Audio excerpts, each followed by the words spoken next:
Hello everyone, this is Komal, your SST educator.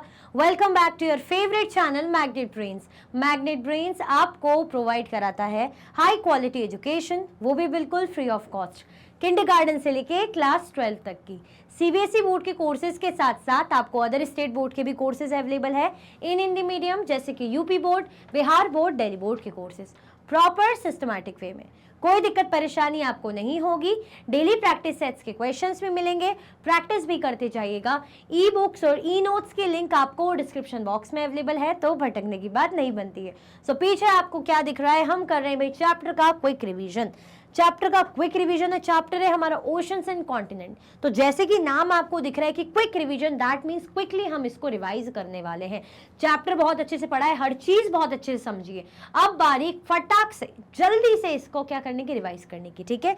बस चीजें याद आ जाए, जो एग्जाम से आपको होता है ना कि कुछ 15 to 20 मिनट्स में फटाक से आप देखो और रिकॉल हो जाए, तो इसीलिए ये रहता है। तो पहले तो आप क्या कर दो, लाइक और शेयर कर दो, ठीक है। पहले आप क्या कर दीजिए, लाइक और शेयर कर दीजिए। इंट्रोडक्शन हमसे क्या कह रहा है, the largest water bodies we see on the globe are called ocean. सही बात है, जो बहुत बड़ी जो वाटर बॉडीज हम देखते हैं ग्लोब में, है ना, उनको हम क्या कहते हैं, उनको हम ओशंस कहते हैं। जो ग्लोब में हम बड़ी बड़ी वाटर बॉडीज जो हमें दिखती है, उनको हम बोलते हैं oceans. The large body of land is called a land mass. अब जो लार्ज बॉडी लैंड की होती है उनको हम क्या बोलते हैं, land mass. And a large continuous expense of land is called continent. और जो एक कंटिन्यूअस है ना, कंटिन्यूअस जो एक्सपांस चलता है लैंड का, जो अच्छा लंबा जो चलता जाता है, बड़े बड़ी जो लैंड रहते हैं, उनको हम क्या बोलते हैं, continent.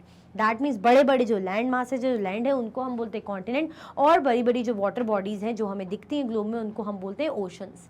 Both oceans and continents play a vital role in shaping the climate of the earth. दोनों ही, ओशंस हो चाहे कॉन्टिनेंट, दोनों ही हमारे क्लाइमेट को, हमारे अर्थ के क्लाइमेट को शेप देने में, हमें मतलब हमारे अर्थ के क्लाइमेट को मेंटेन करने में, रेगुलेट करने में ocean and continents important role play करते हैं। क्लियर हुआ? कोई कंफ्यूजन, दिक्कत तो नहीं है? ये क्या है, अर्थ को स्पेस से देखा जा रहा है ना। The view centre on the Pacific ocean. जो व्यू है यहाँ पे जो हमें ज्यादा करके दिख रहा है, पैसिफिक ओशन को दिखा रहा है, ठीक है। With Africa to the left, जिसके लेफ्ट में हमें क्या दिखेगा, अफ्रीका। अभी आपको ऐसे क्लियर दिखेगा नहीं, लेकिन मेन जो है पैसिफिक ओशन पे फोकस है। लेफ्ट में इस साइड हमें अफ्रीका दिखेगा, यहाँ से थोड़ा सा ऐसे दिख रहा है, ये हमारा अफ्रीका इस तरीके से।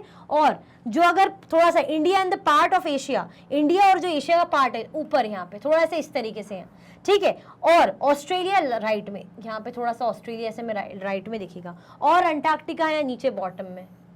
तो ऐसा में बताया जा रहा है। क्लियर? चलो,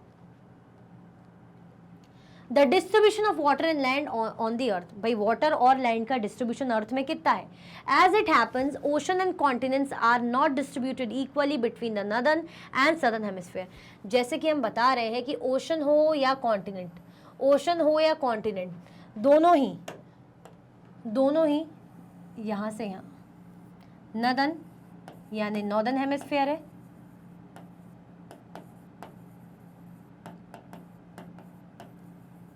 और ये है सदर्न हेमिस्फीयर।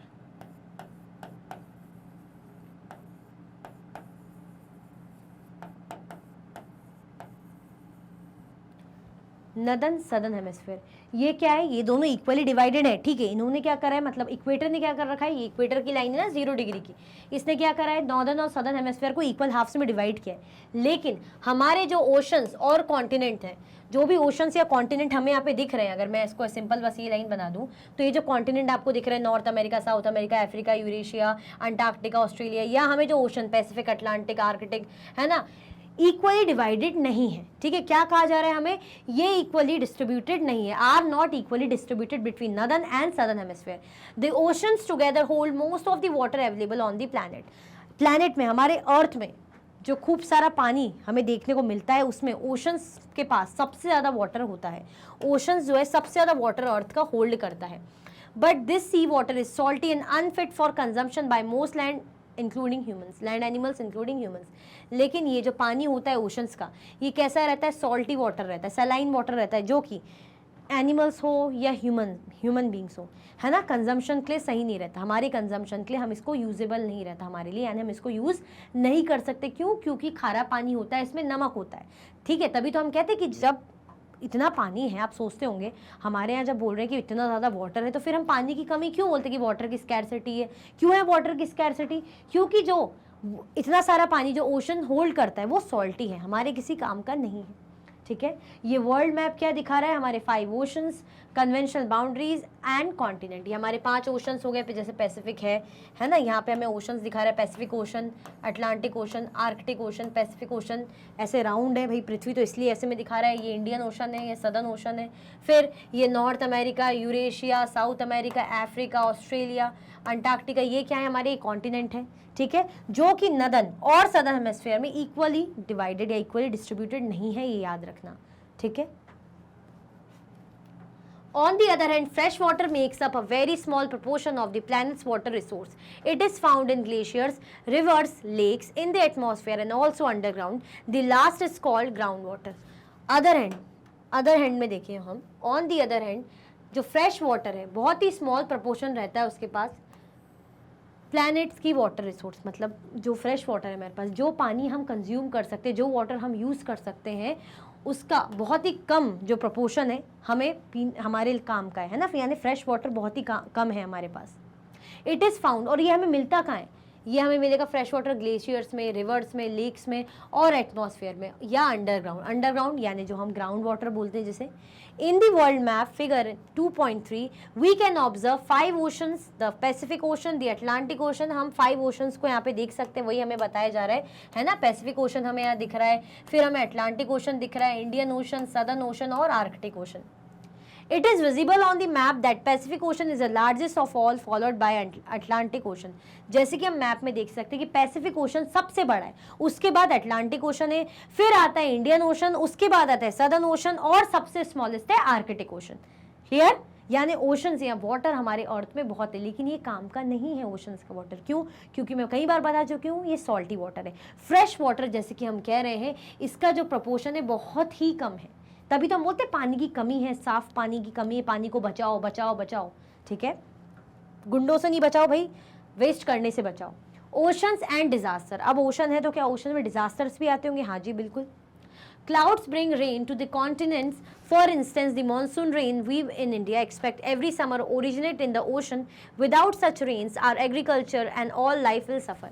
क्लाउड्स क्या लाते हैं? क्लाउड्स भाई बारिश लाते हैं। बादलों से क्या आती है? बादलों से बारिश आती है। तो हमारे कॉन्टिनेंट में जो कंट्रीज है यहाँ पे क्या आता है? हमारे यहाँ बारिश आती है। किन के थ्रू? बादलों से। फॉर इंस्टेंस जैसे मानसून जो रेन्स है ना, जो बारिश वाली जो मानसून जो रेन्स होती है, जो बारिश होती है ना, in India expect every summer originate in the ocean without such rain. अब ये ओरिजिनेट कहाँ से होती है? ओशन से ओरिजिनेट होती है। अगर ये रेन्स नहीं होगी तो हमारा एग्रीकल्चर और हमारी लाइफ भाई सफ़र नहीं होगी, पानी ही नहीं आएगा अगर रेन वाटर ही नहीं होगा, है ना, बारिश ही नहीं होगी। ये जो क्लाउड से बारिश करवा रहे हैं, अगर बारिश ही नहीं होगी, जो मानसून वाली बारिश हम कहते हैं, तो क्या हम जी पाएंगे? क्या हमारी एग्रीकल्चर हो पाएगी? नहीं हो पाएगी ना। क्यों? क्योंकि फ्रेश वाटर हमें रेन वाटर के थ्रू भी मिलता है ना, जो कि वैसे ही बहुत कम है। But oceans often also give rise to storms, violent events with extreme rainfall or very strong winds, such as cyclones, which can cause widespread damage to coastal regions of the world. ठीक है, ocean हमें ये चीज़ें तो हमें मिल रही हैं, लेकिन ओशन कई बार हमें क्या करता है? अक्सर ऐसी चीज़ें देता है ना, ऐसे डिस्ट्रक्टिव चीज़ें होती हैं जो क्या होती है? हमारी लाइफ और हमारी प्रॉपर्टी को अफेक्ट करती है ना, जिससे भाई तूफान आ जाता है, ऐसे इवेंट्स हो जाते हैं, जैसे बहुत ज़्यादा एक्सट्रीम रेनफॉल हो गई या बहुत ज़्यादा हवाएं चल रही हैं, साइक्लोन आ गया, जिससे क्या हो सकता है? बहुत ज़्यादा डिस्ट्रक्शन हो सकता है कोस्टल एरिया में। कोस्टल रीजन्स कौन से? समुद्र के पास वाले एरिया, जैसे ये जो एरिया है, ये कौन से रीजन है? Coastal region. तो ये अरेबियन सी है, यहाँ पे बे ऑफ बंगाल है। अगर यहाँ पे सुनामी वगैरह आ गई तो बहुत ज़्यादा यहाँ पे डिस्ट्रक्शन होगा। इन एरियाज़ में क्या होगा? बहुत ज़्यादा डिस्ट्रक्शन होगा। क्यों? क्योंकि समुद्र के पास वाले एरियाज़ है ना, तो जो भी बीच में आएगा सब बर्बाद। ठीक है। A tsunami is another natural disaster that originates in the ocean. तो सुनामी क्या है? सुनामी एक नेचुरल डिजास्टर है जो कहाँ से ओरिजिनेट होती है? जो ओशन से ओरिजिनेट होती है।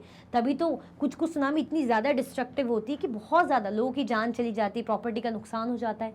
ठीक है, तो ओशंस के साथ साथ कई बार डिजास्टर भी आते हैं।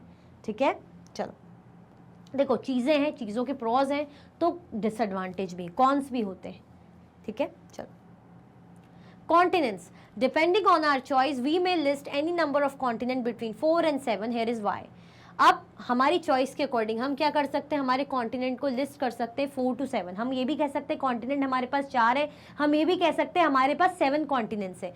हम कैसे कह सकते हैं, जैसे नॉर्थ अमेरिका और South America are generally considered to be 2 continent. हम नॉर्थ अमेरिका और साउथ अमेरिका देखते तो हमें तो लग रहा है कि भाई ये अलग कॉन्टिनेंट है, ये अलग कॉन्टिनेंट है, but if seen as a single land mass they can also be considered as one.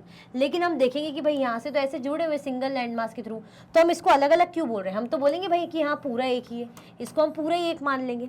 Europe and Asia are generally considered as 2 continent. अब हम बात करते हैं यूरोप, यहाँ पे यूरोप है, यहाँ पे एशिया, तो हम इसको क्या मानते हैं, 2 कॉन्टिनेंट की 2 अलग अलग कॉन्टिनेंट है। Although the map makes it clear that they form a single land मास। अब जैसे हम मैप में देख रहे हैं तो हमें तो पूरा ही एक दिख रहा है, ये हम मैप में देख रहे हैं तो हमें तो पूरा ही एक दिख रहा है। अगर ऐसा होता तो कुछ बाउंड्री या कुछ तो बना होता, लेकिन ये तो पूरे एक दिख रहा है यूरोप और एशिया, तभी इसको साथ में मिला के बोल रहे हैं यूरेशिया। तो हम बोल रहे हैं 4 to 7 हम क्यों बोल सकते हैं कॉन्टिनेंट है, क्योंकि सिंगल लैंड मास में जैसे नॉर्थ अमेरिका साउथ अमेरिका, ऐसे यूरोप और एशिया। ठीक है। For historical and cultural reasons, Europe's evolution has been very different from Asia's, which is why they can be seen as 2 continents. अब इनको लेकिन हम 2 continent क्यों बोलते हैं एशिया और इंडिया, मतलब सॉरी यूरोप को, क्योंकि जो हमारा कल्चर है यूरोप से बहुत अलग है ना। हमारा जो कल्चर है, जो हमारी चीज़ें हैं, एवोल्यूशन है, हिस्टोरिकल जो इवेंट्स है, यूरोप से बहुत अलग है, इसलिए हम बोल देते कि भाई ये अलग अलग कॉन्टिनेंट्स हैं। अब geologist however often regard them as single continent called Eurasia, और जियोलॉजिस्ट ने इनको क्या माना गया है, कई बार जियोलॉजिस्ट इसे कह देते कि भाई ये यूरेशिया है। Africa and Eurasia are generally regarded as 2 continent but sometimes as 1। अब यूरेशिया में यूरोप और एशिया तो इंक्लूडेड है, लेकिन साथ में इसमें अफ्रीका भी जोड़ दे रहे हैं कि भाई अफ्रीका भी इन्हीं में जुड़ा हुआ है। तो यानी क्या हो गया, अफ्रीका अलग नहीं है, अफ्रीका भी इसी के साथ जुड़ा हुआ है, क्योंकि ये ऐसा दिखा रहे हैं कि भाई ये जुड़ा तो है यहाँ से, कुछ भी ऐसा दिख ही नहीं रहा कि कुछ अलग हो रहा हो। In practice, the last list of 7 continents is the one most widely adopted and used, है ना। अब लेकिन इन जनरल हम देखें तो जो हमारे कॉन्टिनेंट है जनरली हम 7 ही लेकर चलते हैं। हम फिर ये नहीं बोलते कि अफ्रीका उसमें है या यूरेशिया, हम कुछ नहीं बोलते, हम जो जनरली है 7 कॉन्टिनेंट लेकर ही चलते हैं in general. Clear. Islands. If you have carefully observed the 2 maps earlier in this chapter, figure 2.2, you may have noticed that the continents do not include all land mass. Some smaller pieces of land are left out, surrounded by water on all sides. They are called island. जैसे कि हम ये figure में यहाँ पे देखेंगे कि कुछ जगह हमें क्या देखने को मिलेगा, आप नोटिस करेंगे कि कुछ मतलब कॉन्टिनेंट है, that the continents do not include all land mass, है ना। कुछ जो कॉन्टिनेंट्स है वो सारे लैंड मास इंक्लूड नहीं कर रहे। ये जो हमारे कॉन्टिनेंट है सारे लैंड मास इंक्लूड नहीं कर रहे, है ना। कुछ जो ऐसा छूटी हुई चीज़ें, ये जगह जैसे छूटा हुआ सा लग रहा है, जैसे कुछ छूट गया होगा, लेफ्ट आउट हो गया होगा, इस तरीके से। तो ये जो स्मॉलर पीसेस ऑफ लैंड है, जो छोटे छोटे लैंड जो छूटे हुए हैं, लेफ्ट आउट हैं, आसपास पानी से सराउंडेड रहते हैं। इनके आसपास क्या है, जैसे ये जो छूटा हुआ हिस्सा है इसके आसपास पूरा पानी है, ये जो ब्लू ब्लू है पूरा पानी है, तो इनको हम क्या बोलते हैं, आइलैंड्स। तो smaller pieces of land, some smaller pieces of land are left out surrounded by water, these are called island. इनको हम क्या बोलते हैं, इनको हम बोलते हैं आइलैंड। ठीक है। छोटे पीसेस ऑफ लैंड जो चारों तरफ से पानी से सराउंडेड है, पानी से घिरे हुए हैं, उनको हम क्या बोलते हैं, उनको आइलैंड हम कहते हैं यहाँ पे। क्लियर। देखो ये मैप है, अर्थ क्या दिखा रहा है, अर्थ को ऊपर से नॉर्थ पोल से, अर्थ को जो है साउथ पोल से दिखा रहा है ग्लोब में। ठीक है। Oceans and life. Without ocean for instance there would be no rainfall, the earth would be a desert. Oceans नहीं होंगे तो क्या होगा, रेनफॉल नहीं होगी, और अर्थ क्या बन जाएगा भाई, डेजर्ट जैसा बन जाएगा, सूखा बंजर इस तरीके से। Moreover more than half of the world oxygen is produce by oceans flora, which is why they are called the planet's lung. क्या बोल रहे हैं बहुत से, जो हमारा more than half of the world's oxygen, जो वर्ल्ड की ऑक्सीजन जो बनती, जो हम भाई ऑक्सीजन हमारे लिए कितनी इंपॉर्टेंट है, सांस लेने के काम आती, ब्रीदिंग के लिए इंपॉर्टेंट है। अब जो वर्ल्ड की हाफ से भी ज़्यादा जो ऑक्सीजन बनती है वो कौन प्रोड्यूस करता है, ओशंस में जो फ्लोरा प्रेजेंट रहते हैं। फ्लोरा क्या होती है, जो प्लांट लाइफ होती है उस पर्टिकुलर रीजन की, which is why they are called the planet's lung. इसीलिए हम ओशन को बोलते हैं कि प्लैनेट का लंग है। The oceans therefore play a crucial role in regulating the climate and sustaining life on अर्थ। इसीलिए जो ओशन है क्रूशल रोल प्ले करती हैं, है ना, रेगुलेटिंग क्लाइमेट को रेगुलेट करने में और जो लाइफ को सस्टेन करने में अर्थ में, क्योंकि ऑक्सीजन दे रहा है भाई। Oceans have deeply impacted humanity in many other ways. Ocean ने जो है हमारी बात करें हमारी ह्यूमैनिटी को बहुत अलग अलग तरीके से इम्पैक्ट किया हुआ है, हमारे लिए बहुत ज़्यादा इंपॉर्टेंट है ओशन। ठीक है। From early times, people have used oceans and sea to migrate other regions, to trade in all kinds of goods, to conduct military campaigns and as source of food through fishing. सिर्फ oxygen provide करते हैं इसीलिए important नहीं, किस लिए important है भाई? पुराने ज़माने में यही तो होता था। पहले जब ट्रेन, या ट्रेन भी छोड़िए, पहले तो जैसा प्लेन वगैरह कुछ भी नहीं होता था, तो लोग माइग्रेट होते थे एक जगह से दूसरी जगह, ट्रेड करते थे। हमारे यहाँ जो ब्रिटिशर्स आए, ट्रेड करने आए, यूरोप से जो ट्रेड करने आए इंडिया में, सी के रूट के थ्रू तो आए, इन सी समुद्रों के रास्ते ही तो आए, तो ट्रेड के लिए इंपॉर्टेंट था। ठीक है, मिलिट्री कैंपेन इनके थ्रू होता था, इवन जो है फिशिंग जो सोर्स ऑफ फूड है उसके लिए भी इंपॉर्टेंट रहा है। तो बहुत से फायदे हमें ओशंस देता है। ठीक है, तो इसलिए ओशंस हमारी लाइफ में इंपॉर्टेंट रोल प्ले करता है। क्लियर?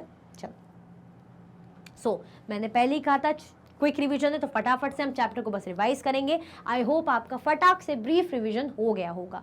तो लाइक शेयर सब्सक्राइब करना बिल्कुल भी नहीं भूलना है। अपना ख्याल रखना है। अगर आप और भी लेक्चर्स की वीडियोस देखना चाहते हैं तो आप मैग्नेट ब्रेन्स के यूट्यूब चैनल, एप्लीकेशन, वेबसाइट पे देख सकते हैं। ई नोट्स और ई बुक्स के लिंक आपको डिस्क्रिप्शन बॉक्स में अवेलेबल है। ये सारे हाई क्वालिटी के कोर्सेज हैं जो कि 100% फ्री आपको अवेलेबल हैं। आप हमें सारे प्लेटफॉर्म पर भी फॉलो कर सकते हैं, जैसे कि यूट्यूब है, फेसबुक है, इंस्टाग्राम है, एक्स और व्हाट्सएप पे। लाइक शेयर सब्सक्राइब करना बिल्कुल भी ना भूलें। अपना ख्याल रखें। Thank you so much for watching.